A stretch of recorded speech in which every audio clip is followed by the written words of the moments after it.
story you are about to hear is true. The names have been changed to protect the innocent. Fatima Cigarettes, best of all king-size cigarettes, brings you Dragnet on both radio and television.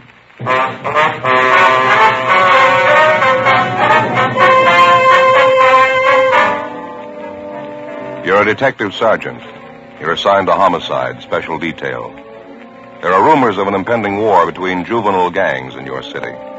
Reportedly, members of both gangs are well supplied with homemade weapons. You don't know when the fighting will break out. You don't know where. Your job? Stop it. Fatima, America's first largest-selling blended cigarette, now king-size. See the difference, taste the difference, smoke the difference. And in Fatima, the difference is quality. See the difference. Fatimas are 21% longer. Taste the difference. Enjoy Fatima's extra mildness. Much different, much better flavor and aroma. Smoke the difference. Get all the advantages of extra length, plus Fatima quality, which no other king-size cigarette has. Yes, in Fatima, the difference is quality. Definitely the best quality in its class, but the same price as the cigarette you're now smoking. So why wait? Switch to Fatima today. Each king-size Fatima gives you a long, extra mild and soothing smoke with the added protection of Fatima quality. Buy Fatima.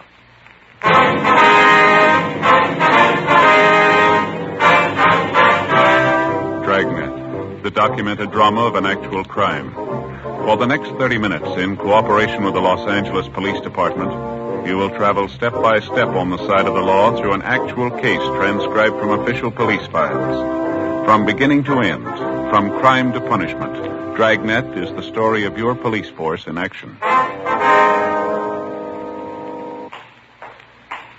It was Tuesday, October 14th. It was cloudy in Los Angeles. We were working a special detail out of Homicide Division. My partner's Ed Jacobs. The boss is Captain Lorman. My name's Friday. It was 1:18 p.m. when I got to 2015 East 1st Street, the second floor. Hollenbeck Juvenile Division. Joe? Hi. What'd you find out? Nothing yet. Gardner had to go next door. He'll be back in a minute. Give us a rundown on the thing. Friday, Ed. Hi, Gardner. Hi, how you doing? Good to see you. How are things going downtown? Oh, not bad. A little slow. Hear you got problems. Lots of them. Captain brief you on any of it? No, he told us to check with you. You'd fill us in. Said maybe you could use some help. All we can get. We're sitting on top of a bomb out here. We don't know when it's going to go off. What's the pitch, Gardner? Juvenile gangs, 5 of them this time. The way we get it, they're ready for trouble, all of them. High school kids? Most of them. Some of them are in junior high. Well, how come 5 gangs? What are they planning, a free-for-all? It's a long story. They've been building up to this thing for months, all East Side kids. We hear it's supposed to be an open war. Mm-hmm. Here's a list of the different gangs involved. Thanks. You can see there, same crowds we've been riding herd on for the last couple of years. Mm-hmm. We've got the Purple Heart Gang, the Blue Devils, the Apaches, Happy Valley, Rose Hill. Here's the breakdown on each one of them. Hard to get exact figures, but we think it's fairly accurate. Mm-hmm. Purple Heart Gang, 26 members. Leader Harold Fry, age 17. Blue Devils, 18 members. Leaders Jack Holland, age 17, and Bertram Willis, 16. The Apaches, 22 members. Leader Robert Lawson, 17. They're supposed to be the strongest bunch. Well, Happy Valley Gang, 20 members. Leaders Roy Martin, 16, and Joseph Gomez, 16. Rose Hill Gang, 16 members. Leader Thomas Resnick, 18. yeah. Well, what's behind it, Gardner? I mean the gang war that they're supposed to be planning. A lot of factors enter into it, I guess. It's my own idea. The Apache Gang's doing most of the promoting. What's the object, anyway? The usual big shot ideas some high school kids get. The Apaches figure they're going to run the whole east side. They've already scared the Happy Valley Gang and the Blue Devils into joining up with them. Well, how'd they manage that? I'd like to find out myself. Well, how about the other 2 crowds there, Rose Hill and the Purple Heart Bunch? The story I get is they won't come in with the Apaches. That's supposed to be the reason for the war. Either they join up with the Apaches or they fight them. That's the warning they got. Really playing it big time, huh? All the way. 16, 17-year-olds. They got gang lieutenants. They got their own cars, their own hideout. Some of them even have their girlfriends running with them, the same age. None of them over 17. Where'd you get your information, Bill? Half a dozen kids. Most of them from the Blue Devils and the Happy Valley Gang. They were mixed up in a couple of after-school fights in Hollenbeck Park. The stories they gave us are enough to curl your hair. Yeah, how do you mean? About the big war they're going to have. One of the girls we picked up gave us most of it. 15-year-old. Says her boyfriend's one of the big shots with the Blue Devil. What'd she have to say? Talked about it like it was some kind of a game they were playing. Yeah. Said the Rose Hill and the Purple Heart gangs were teaming up so they could stand up against the other three. They've been getting ready for the war for 6 weeks. They're really organized. I don't get it. Who's doing the organizing? Who's promoting it? I got an idea about that. We'll get to it in a minute. Take a look at these over here. Yeah. Samples of the different weapons the gangs are getting together for the big fight. Crazy kids. Brass knuckles. Homemade saps, all kinds. And what's this here, Gardner? Have a look. Homemade stiletto. Good 6-inch blade. Kids are supposed to have dozens of them. Another one here. Look at this. Ice pick. Anything you can think of, you name it, we got it. It's going to be wholesale murder if we can't find a way to stop it. You been able to figure what the real trouble is, Bill? I got an idea, yeah. You asked about the gangs teaming up a minute ago. Yeah. We figure we got a young Hitler on our hands. A kid by the name of Robert Lawson.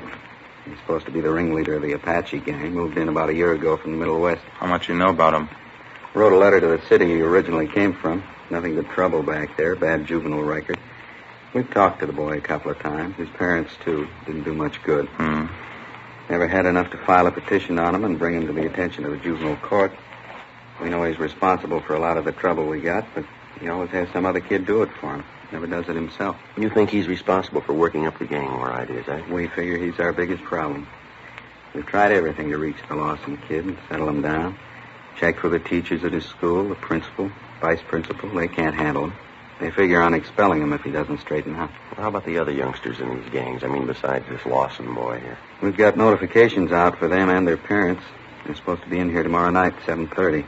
Maybe we can break Lawson's hold on these kids.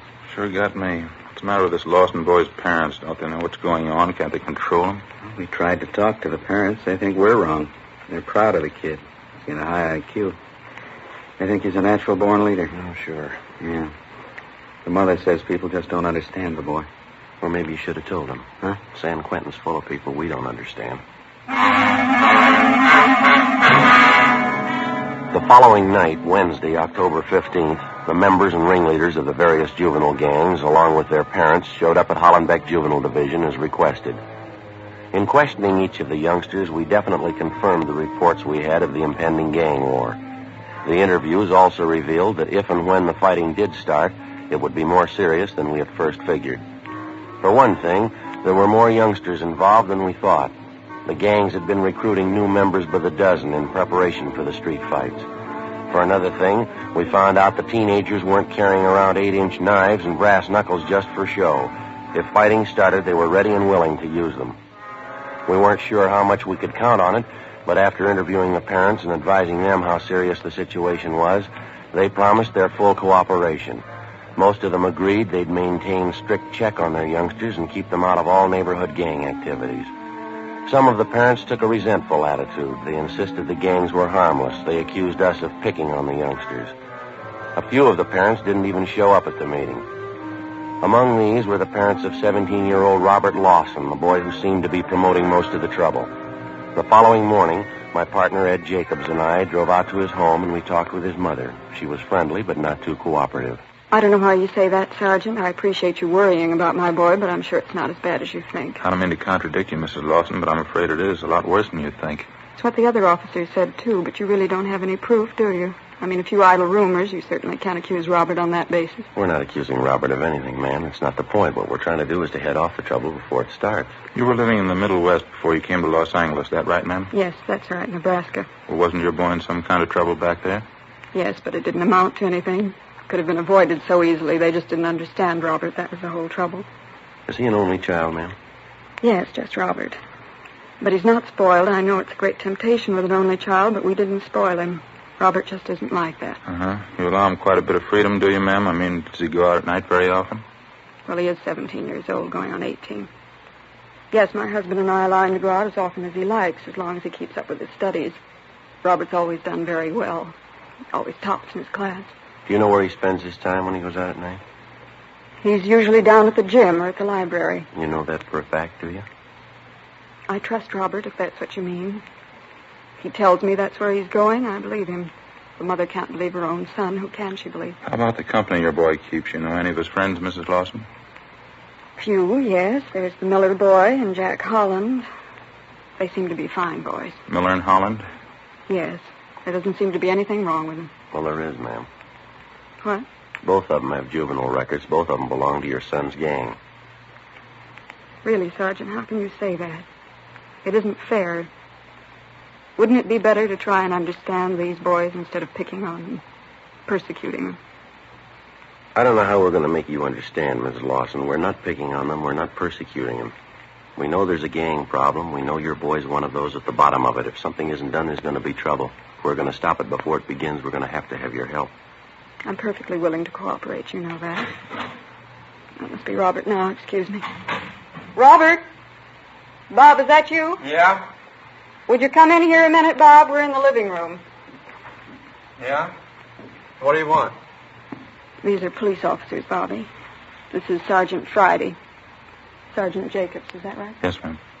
How are you? How do you do? Hi. How about something to eat? Haven't you got anything ready? I wasn't expecting you, Bob. Won't take me a minute, though. You sit down there. I'll go out and get a snack together for you. Can I fix you a sandwich, officers? A cup of coffee? No, thank you. No, Thanks very much. Won't be a minute, Bob. We were just talking about you when you came in. What's it about, Sergeant? You want to see me, or do you just want to talk to my mother? As long as you're here, we'd like to talk to both of you, Bob. I got to take off pretty fast. Just came home to get something to eat. What's it about? It's about Geronimo. That's the gang's code word for the war you're setting up, isn't it? I don't know what you're talking about. Your gang, Bob, the Apaches. We talked to half a dozen of them last night down at the juvenile division. Is that right? Now, look, son, we've got the names of everybody in your gang. We know the whole setup. You go ahead with your idea, and you're going to buy a lot of trouble. A couple of cops were here last week. They said the same thing. I don't know any more about it now than I did then. Honest. What's the pitch anyway? You know what the pitch is, youngster. I don't, honest. You're trying to say I'm in a gang, is that it? You're in it up to your neck, son. Now, why don't you come off it? We've got you pegged and everybody that runs with you. That includes the girlfriends you got in the gang. You're not fooling anybody. You must be a little crazy. I'm not in any gang. I never even heard of one around here. Now, you listen to me, boy. You can take this as a warning or a piece of advice, either way. You and your friends keep on playing punk gangsters, and we're going to lean on you. You understand? What is this? Trying to scare me? If it'll make you change your mind, yeah. If this street war comes off, there's going to be big trouble. What do you think's going to happen when 200 kids tangle in a fight with knives and brass knuckles? Now, use your head. Here you are, Bob. Nice milk, nice bowl of hot soup. Bacon and tomato sandwiches. You always make the soup too hot. Oh, I didn't mean to. Let it cool off for a minute, then. Bob has to eat and hurry along, officers. Is there anything else you wanted to talk to him about? No, I think you've heard everything we have to say. I wish you'd think it over, Mrs. Lawson. You too, Bob. Nothing to think over.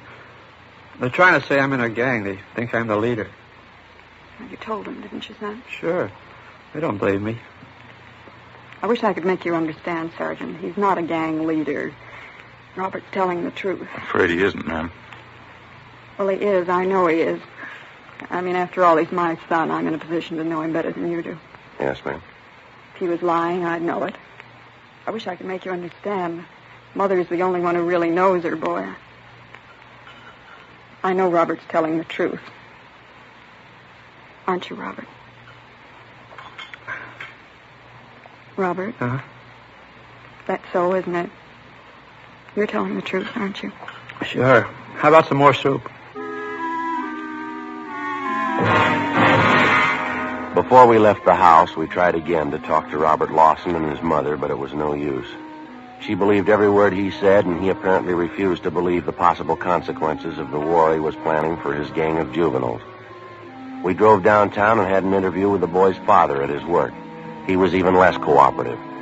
He took on a belligerent attitude, accused us of persecuting his son, and ordered us out of the office.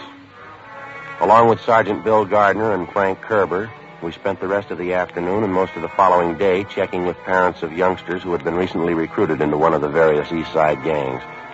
Most of them were cooperative.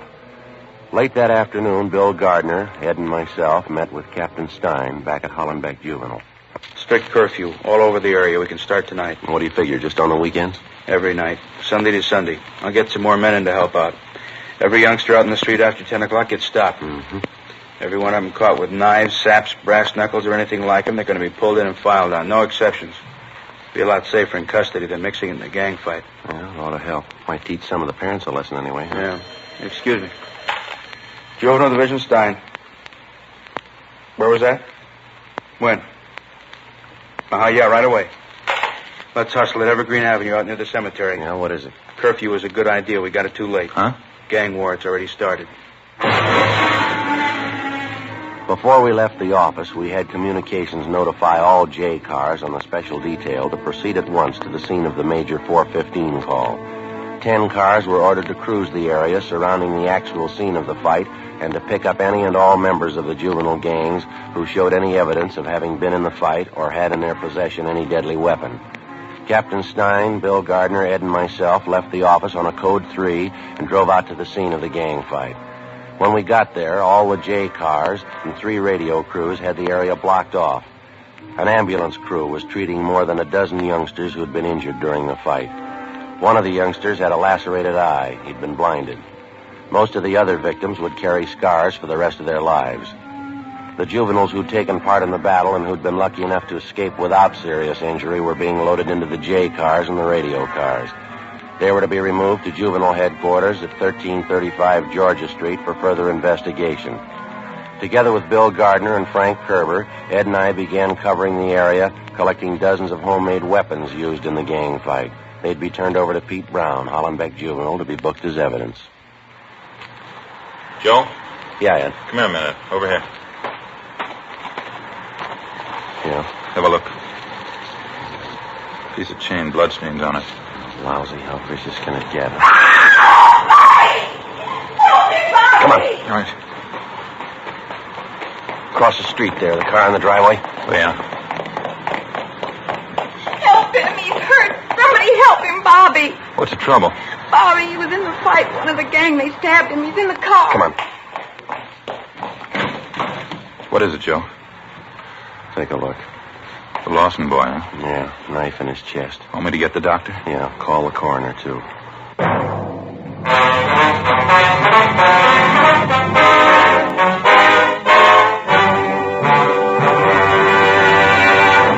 You are listening to Dragnet, authentic stories of your police force in action. Fatima, America's first largest-selling blended cigarette, now king size. See the difference, taste the difference, smoke the difference. And in Fatima, the difference is quality. Yes, you get all the advantages of extra length, plus Fatima quality, which no other king-size cigarette has.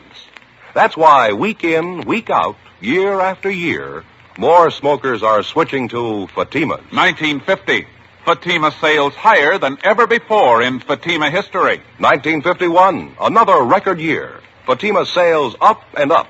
Why, in 1 month alone, Fatima sales up 110% coast to coast. Friends, in the first months of 1952, to show our confidence in Fatima, we are making a special money-back guarantee to every king-size cigarette smoker. Buy a pack of Fatimas.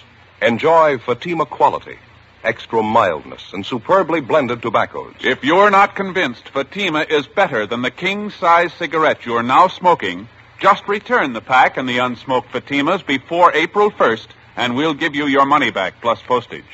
Fatima, Box 37, New York 1. Remember, each king-size Fatima gives you a long, extra mild, and soothing smoke with the added protection of Fatima quality. Buy Fatima. Best of all, king-size cigarettes.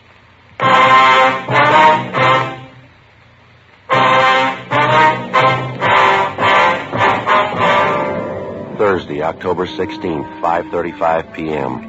After the discovery of Robert Lawson's body in the car parked in the driveway adjoining the cemetery grounds, Ed brought the doctor over from the ambulance. The 17-year-old Lawson boy was pronounced dead.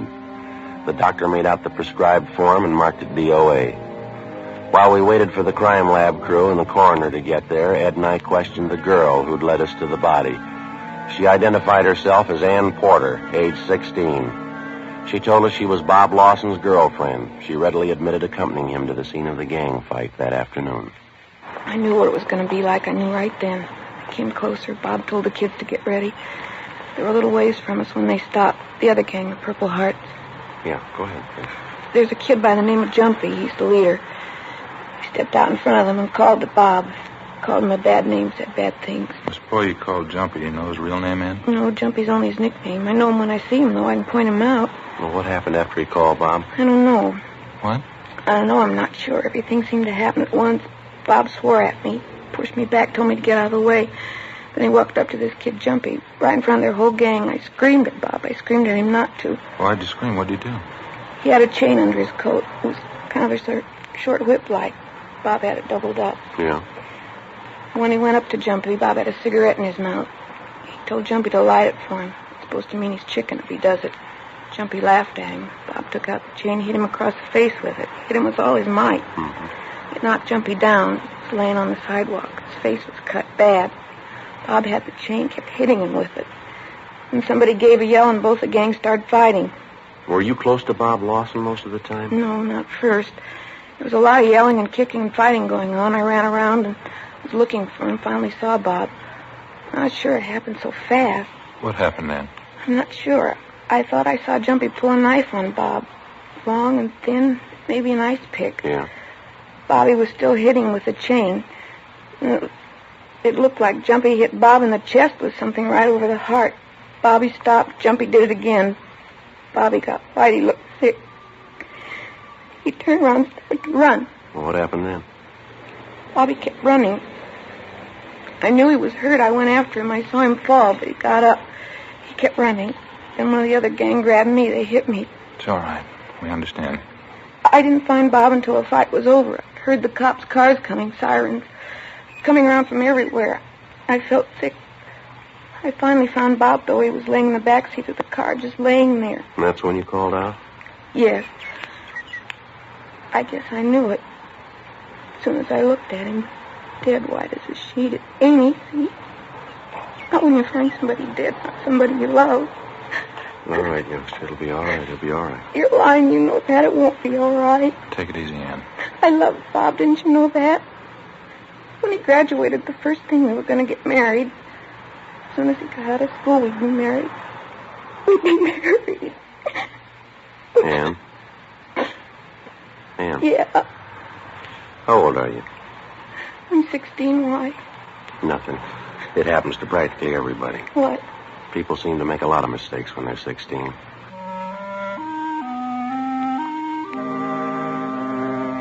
6:30 p.m. The crime lab crew arrived, took pictures of the entire scene along with all physical evidence, and dusted the murder weapon, an 8-inch knife, for fingerprints.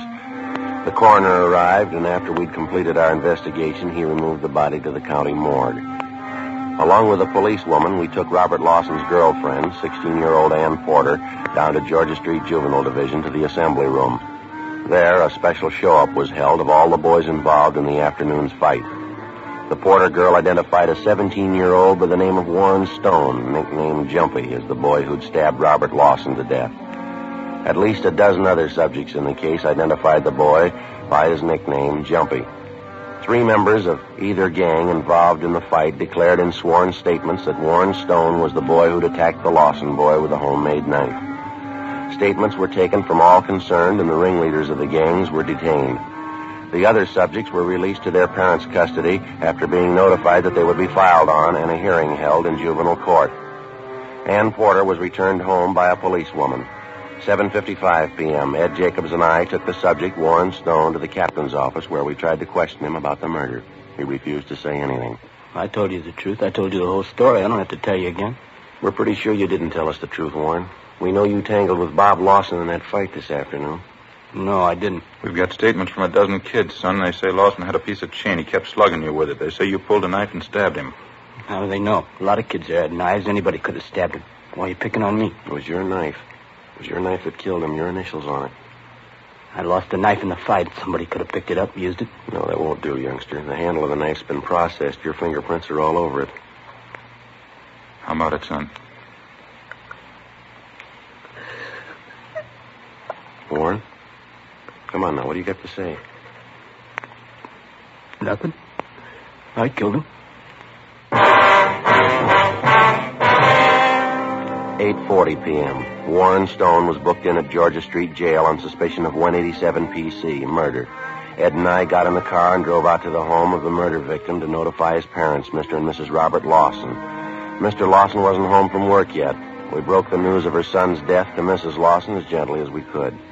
She became hysterical, and we called the family doctor, who gave her sedatives. Later, when she recovered herself a bit, she asked for the full story. We told her. How could it happen? Bobby, how could it happen? Sorry, ma'am. There's not much we can say. We tried everything we could to stop it. But you didn't stop it. You let them kill Bobby. You let them kill him. No, ma'am. We tried to warn him. We tried to warn all of them. We're sorry. You're not sorry. You didn't try. Bob's dead.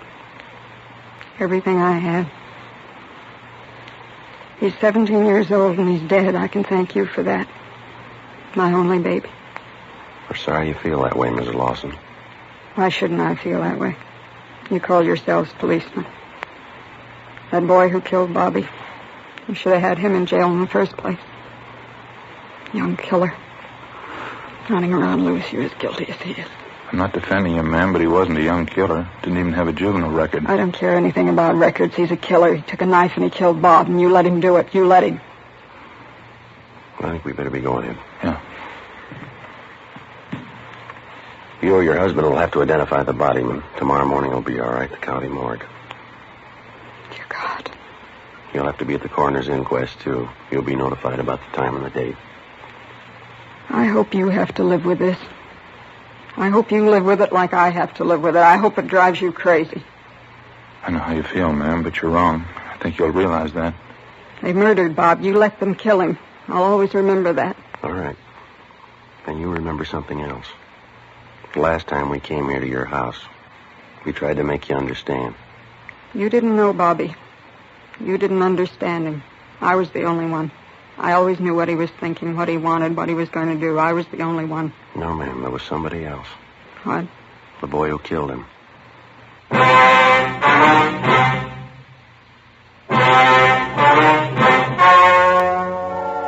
The story you have just heard was true. The names were changed to protect the innocent. On November 7th, the hearing was held in Juvenile Court, Department 38, City and County of Los Angeles, State of California. In a moment, the results of that hearing. And now, here is our star, Jack Webb. Thank you, George Fenneman. Friends, just as a hobby, I've been collecting early jazz records, blues and two-beat music like Leon Bix Beiderbecke used to play, and of course just about everything Benny Goodman has done. I've always tried to build my collection on quality. Now, in my opinion, that's the only rule to follow in choosing a king-size cigarette. Choose for quality. Believe me, I know that's what you'll find in Fatima. I know because I smoke them. If you haven't, here's what I'd like you to do. Get a pack tomorrow and compare them. When you see the difference, taste the difference, and then smoke that difference, I'm convinced that you'll switch to Fatima. Because in Fatima, the difference is quality. Each king-size Fatima gives you a long, extra mild and soothing smoke with the added protection of Fatima quality. Next time, buy Fatima. Best of all, king-size cigarettes.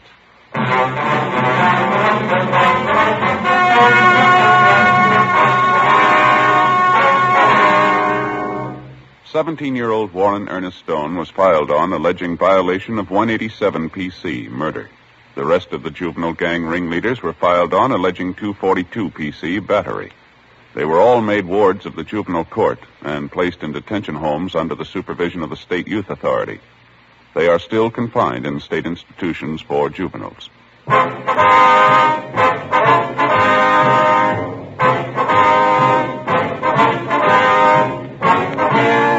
You have just heard Dragnet, a series of authentic cases from official files. Technical advice comes from the Office of Chief of Police W.H. Parker, Los Angeles Police Department. Heard tonight were Barney Phillips, Charles Smith, and Eddie Firestone. Script by Jim Moser. Music by Walter Schumann. Hal Gibney speaking.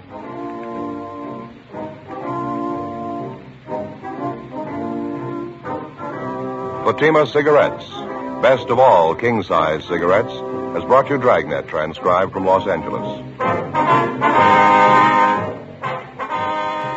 Next, it's David Harding and Counter Spy on NBC.